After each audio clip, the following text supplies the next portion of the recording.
Olá a todos, aqui é a professora Raquel Castiglione. A gente vai dar continuidade ao nosso módulo de Fisiologia Renal. O tema da aula de hoje é transporte de solutos ao longo dos túbulos renais ou função tubular. E a gente vai começar falando um pouquinho das células tubulares. Células tubulares, elas são células que a gente chama de polarizadas, ou seja, elas têm uma membrana basolateral e uma membrana apical bem definidas. Essas membranas elas são separadas por junções do tipo tight, então as proteínas da membrana basolateral elas ficam confinadas a esse domínio e as proteínas da membrana apical ficam confinadas a esse domínio. A gente tem na membrana basolateral de todas as células tubulares renais a sódio-potássio ATPase. A sódio-potássio está presente em todas as células do nosso corpo. Nas células renais, ela está localizada na membrana basolateral.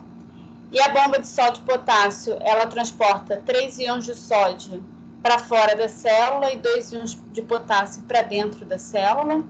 Isso cria um gradiente químico pela diferença de concentração de substâncias dentro e fora da célula, e elétrico, porque a gente tem 3 cargas positivas sendo jogadas para fora da célula e 2 cargas positivas sendo jogadas para dentro da célula.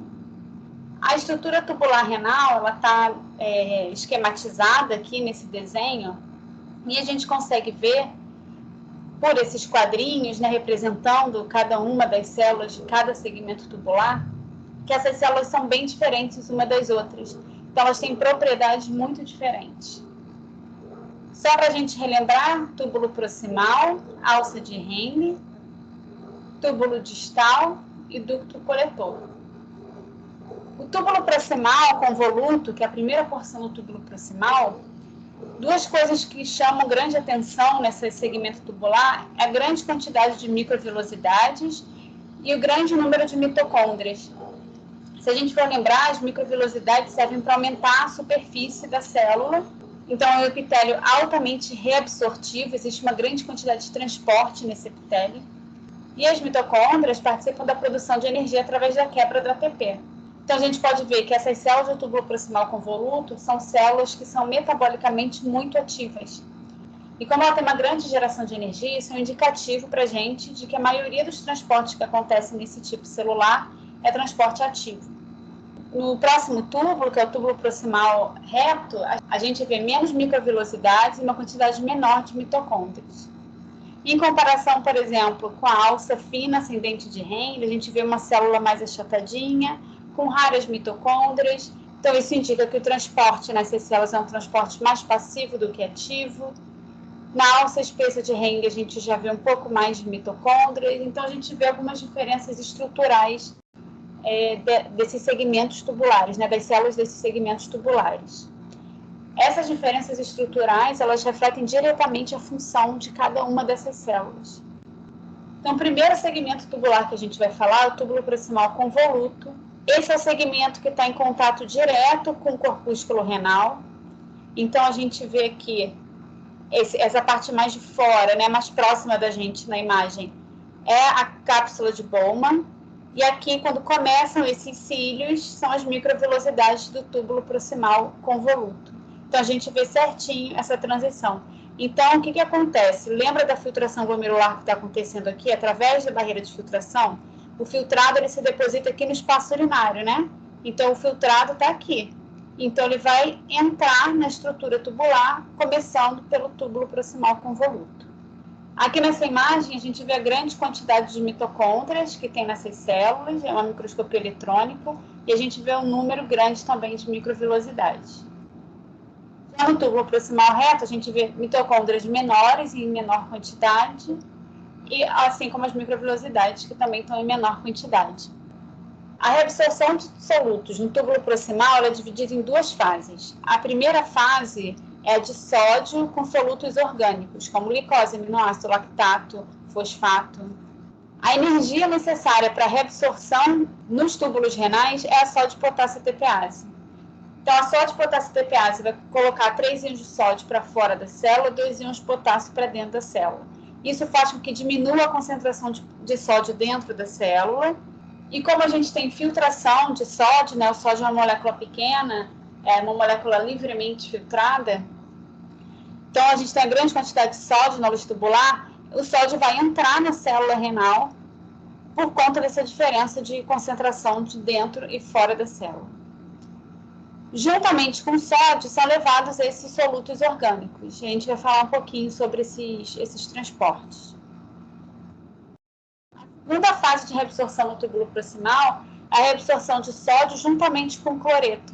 Então, na primeira fase, como a reabsorção de sódio ela é principalmente junto com solutos orgânicos, ocorre uma maior concentração do íon cloreto na porção inicial do túbulo proximal. Então, essa grande quantidade de cloreto, quando chegar nas porções mais finais do túbulo proximal, vai conseguir ser reabsorvida juntamente com sódio, uma vez que os solutos orgânicos já foram reabsorvidos nessa primeira fase. Então, o cloreto ele pode ser reabsorvido por via paracelular, ou seja, entre uma célula e outra, ou por via transcelular, ou seja, através da célula. A via transcelular ela pode ocorrer por transportadores, por canais, por trocadores. Então, aqui o esquema paracelular e aqui o esquema transcelular. Juntamente com o sódio, com o cloreto, com solutos orgânicos, a gente tem também reabsorção de água nesse segmento tubular. Só para a gente relembrar que a reabsorção é a devolução para a circulação sanguínea. Então, aqui está a luz tubular, o cloreto ele vai passar pelas células do túbulo renal, vai cair no interstício, e aqui logo na lateral vão estar os vasos sanguíneos, os capilares peritubulares, nesse caso, do túbulo proximal, e essas substâncias vão entrar no capilar peritubular, retornando para a circulação sistêmica. Então, aqui, como eu falei para vocês, no início do túbulo proximal convoluto, a gente tem uma concentração de cloreto de cerca de 115 milimolar e de bicarbonato de 25 milimolar. E o que acontece no final do túbulo proximal reto é uma concentração mais alta de cloreto e uma concentração mais baixa de bicarbonato na luz do túbulo proximal. Por quê? Porque o bicarbonato ele foi reabsorvido nessa primeira fase e o cloreto, com isso, foi concentrado. E agora o cloreto vai ser reabsorvido no túbulo proximal. No túbulo proximal, a gente também tem a reabsorção de proteínas e peptídeos. Então, vocês vão lembrar que eu falei para vocês que a gente filtra proteínas através da barreira de filtração glomerular, proteínas de baixo peso molecular ou até mesmo albumina em pequenas quantidades. E o que vai acontecer com essas proteínas uma vez que elas chegam no túbulo proximal? Duas coisas podem acontecer. Se forem oligopeptídeos, esses oligopeptídeos podem ser quebrados em aminoácidos por peptidases extracelulares. Então, esses aminoácidos vão entrar na célula e da célula eles vão ser reabsorvidos para a circulação. Ou esses peptídeos, eles vão entrar na célula através de transportadores e vão ser quebrados em aminoácidos dentro da célula. E aí serão reabsorvidos para a circulação a partir da membrana basolateral. Essa figurinha ilustra bem a membrana apical, voltada para a luz tubular, e a basolateral, que é voltada para o interstício. E aqui em azul a gente tem exatamente o interstício renal, que é onde essas moléculas vão sendo depositadas para que ocorra o transporte. Ou a reabsorção de volta para a circulação, ou a secreção para dentro da célula tubular e da célula tubular para a luz tubular. E se a gente tem proteínas, grandes proteínas, como que ocorre a reabsorção dessas moléculas? Ocorre através de um receptor chamado megalina-cubilina, então uma associação de dois receptores. São receptores proteicos e que se ligam às proteínas de forma inespecífica.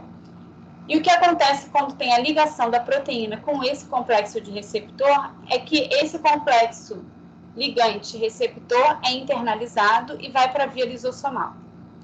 Uma vez na via lisossomal, essa proteína que está dentro do lisossomo vai ser degradada e vai ser reabsorvida na forma de aminoácido livre.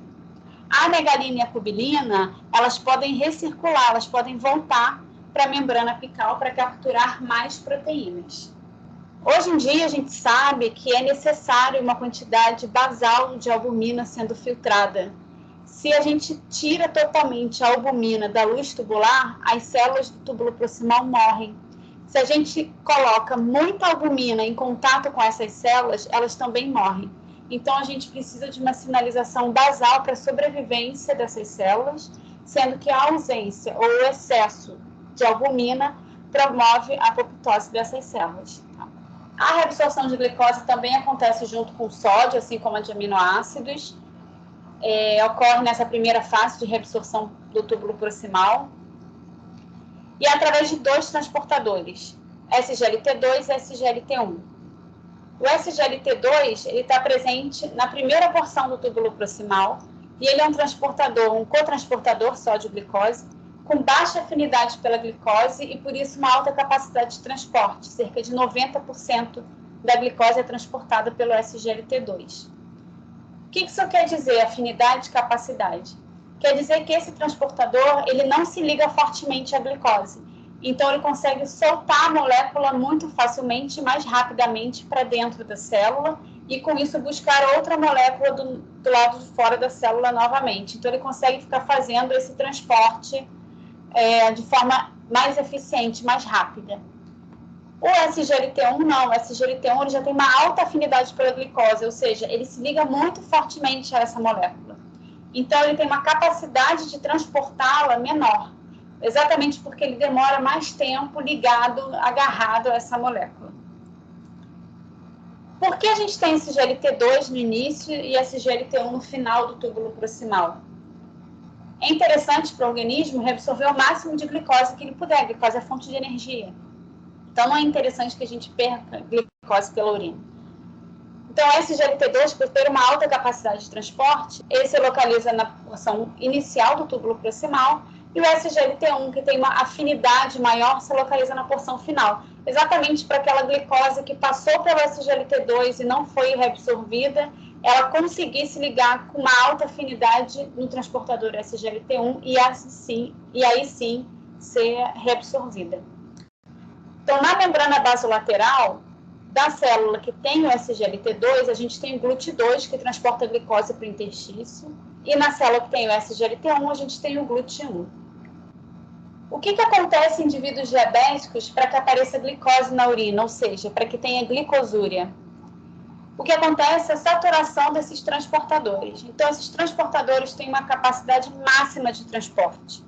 Uma vez que isso é atingido, a glicose não consegue mais ser reabsorvida. Então, enquanto todos os transportadores estão trabalhando, se ainda tiver glicose na luz tubular, ela não vai conseguir entrar na célula. E aí a gente perde essa glicose na urina.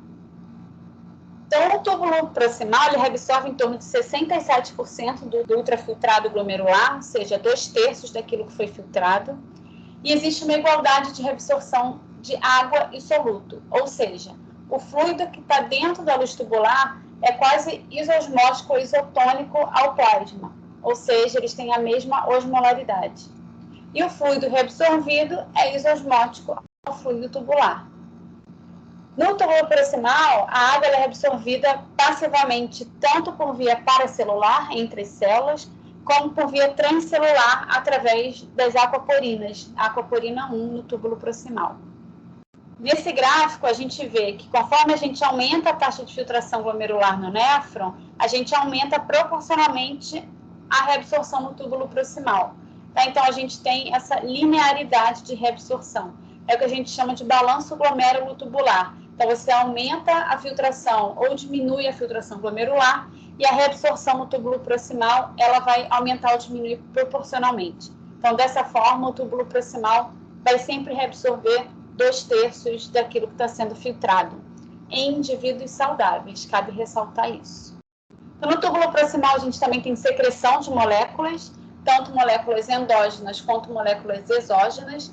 E aí, endógenas, eu vou citar para vocês prostaglandinas, dopamina, epinefrina, a creatinina, que a gente falou sobre ela para medir a taxa de filtração glomerular. Enfim, diferentes moléculas que são secretadas no túbulo proximal. E entre as moléculas exógenas, a gente tem uma gama de antibióticos, como, por exemplo, penicilina, furosemida, que é um diurético. Então, a gente tem diferentes drogas que também são secretadas. Então, saindo do túbulo proximal, a gente entra na alça de Henle. E o primeiro segmento da alça de Henle é o segmento fino descendente. O transporte de solutos é quase que exclusivamente passível para celular nesse segmento. É moderadamente permeável a sódio, cloreto e ureia, mas essas moléculas são secretadas. Então, ao contrário do túbulo proximal, aqui a gente tem reabsorção de sódio e cloreto, no segmento fino descendente, a gente tem secreção dessas moléculas junto com ureia. É um segmento permeável à água e, como ele está numa medula hipertônica, ele contribui com a reabsorção de cerca de 20% da água que está sendo filtrada. Então, a gente tem água dentro da luz tubular e tem uma medula altamente concentrada de solutos. Por ele ser um epitélio permeável à água, a água consegue sair da luz tubular e ir em direção a essa medula hipertônica.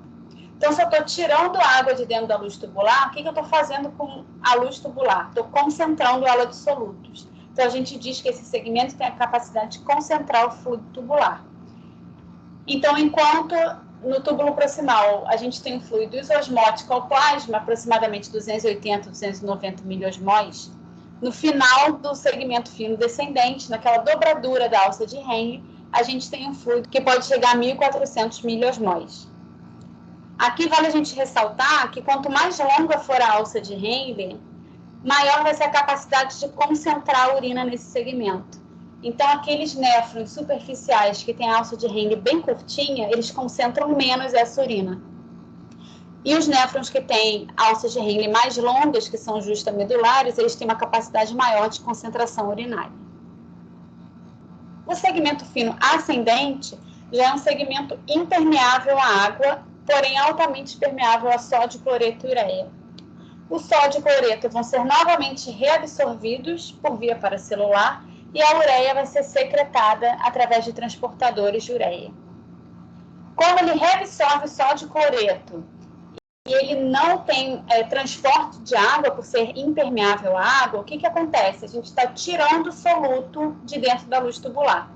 Por mais que a gente tenha reabsorção de ureia, a gente vai ver que não é sempre que isso acontece, mas por mais que isso aconteça, a reabsorção de sódio e cloreto acaba excedendo essa secreção de ureia e com isso faz com que a gente tenha uma diluição do fluido de dentro da luz tubular.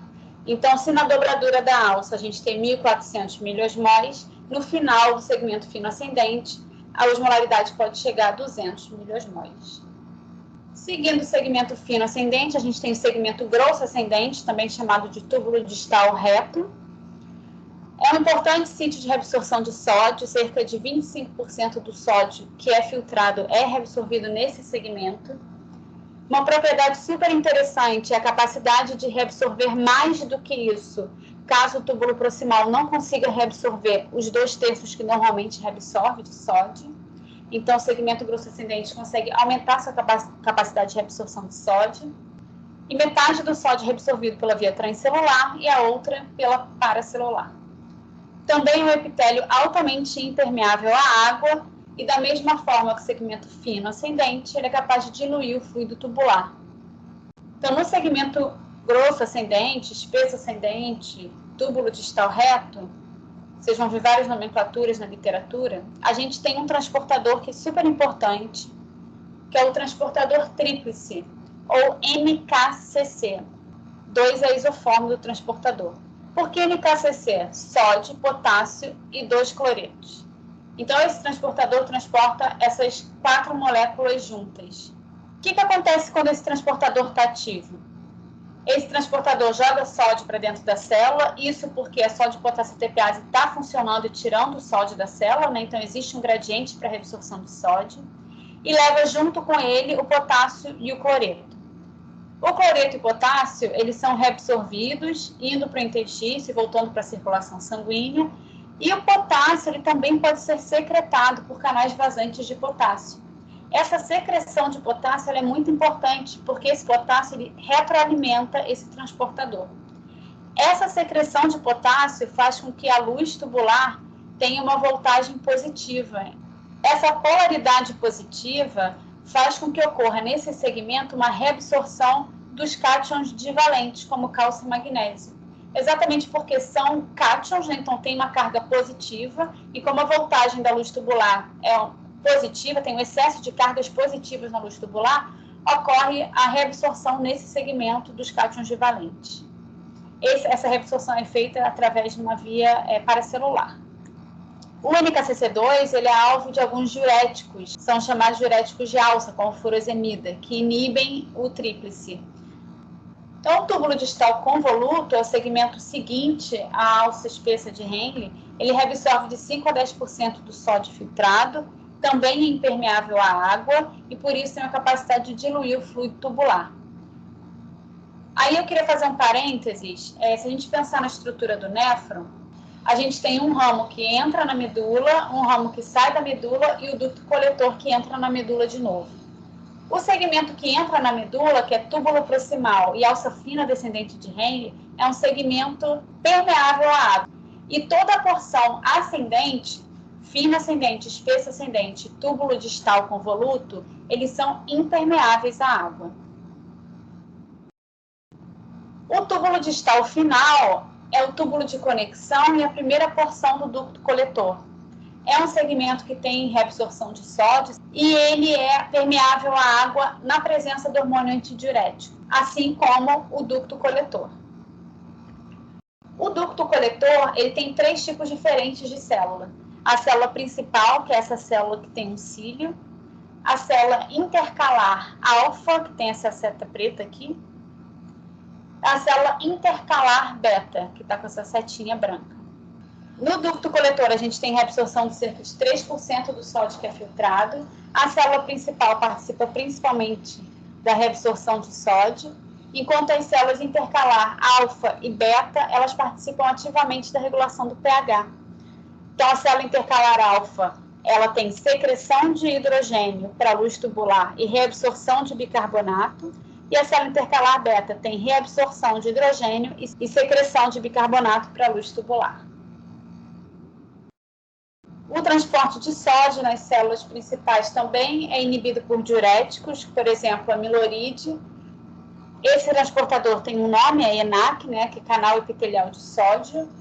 E como eu falei para vocês, o ducto coletor, a permeabilidade dele à água varia em função do hormônio antidiurético. A gente vai ver um pouquinho isso quando a gente falar de regulação da tonicidade do meio extracelular.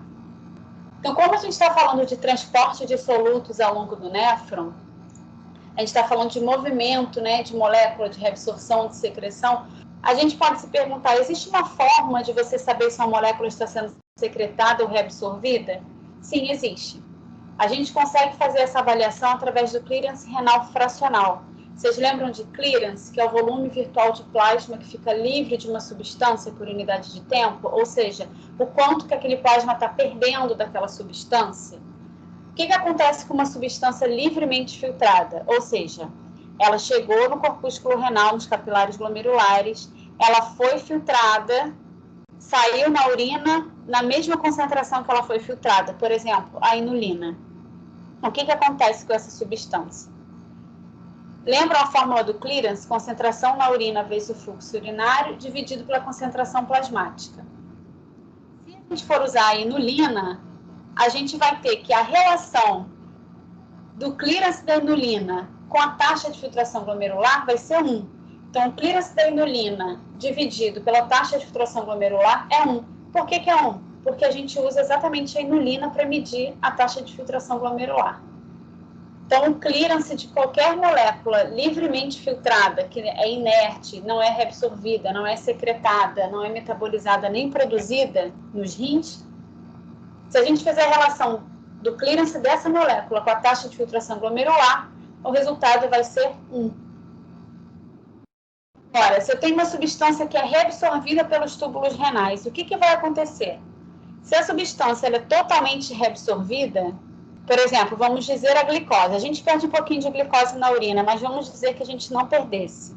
Então, a glicose chegou no capilar glomerular, uma parte dela foi filtrada e ela foi completamente reabsorvida.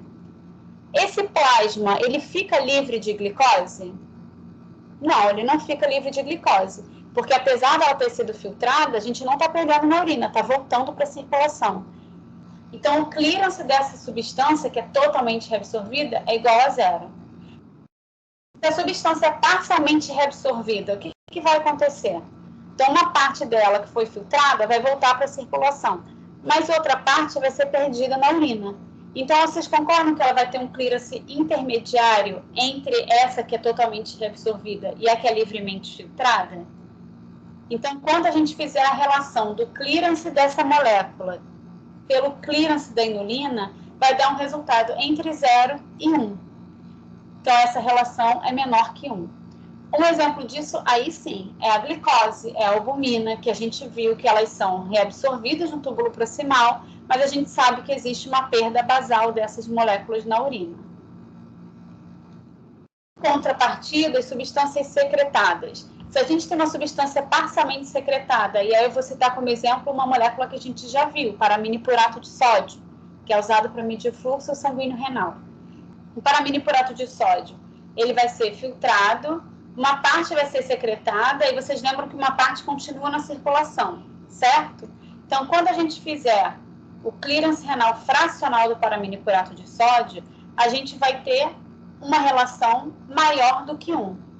Por quê? A inulina se comporta dessa forma, né? Ela vai ser livremente filtrada. O paraminipurato de sódio, ele é filtrado e, além disso, ele é secretado. Então, ele tem aquela eliminação proporcional à inulina e mais um pouco. Então, o plasma ele fica mais livre de paraminipurato de sódio do que de inulina, pelo fato dele estar sendo secretado.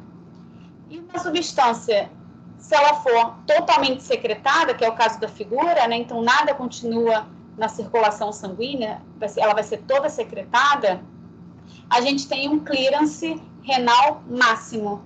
Ou seja, essa substância pode ser usada para medir o fluxo plasmático renal. Você consegue medir toda a quantidade de sangue que está passando pelo rim, porque você tem certeza que toda essa substância está sendo excretada na urina, que ela não está ficando na circulação sanguínea.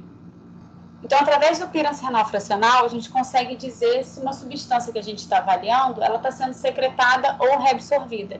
A gente viu que existem algumas moléculas, como o sódio, o potássio, que eles são secretados e reabsorvidos ao longo de toda a estrutura tubular, tá? Então, o processo final, a gente está tendo globalmente uma reabsorção ou uma secreção de sódio, uma reabsorção ou uma secreção de potássio. A gente consegue definir isso através do clearance renal fracional. Então, você tem que dosar inulina ou creatinina no plasma e na urina, medir o fluxo urinário e calcular a taxa de filtração glomerular. E você tem que dosar, no caso, por exemplo, o sódio, no plasma, na urina, pegar o valor do fluxo urinário, calcular o clearance do sódio. E aí você vai relacionar o clearance do sódio com o clearance da inulina e ver qual é o valor que vai dar. De 0 a 1 é uma substância que está sendo reabsorvida e acima de 1 é uma substância que está sendo secretada. Então, nessa aula a gente falou um pouco sobre transporte tubular, os mecanismos de transporte tubular, como calcular se uma substância está sendo reabsorvida ou secretada pelos túbulos renais.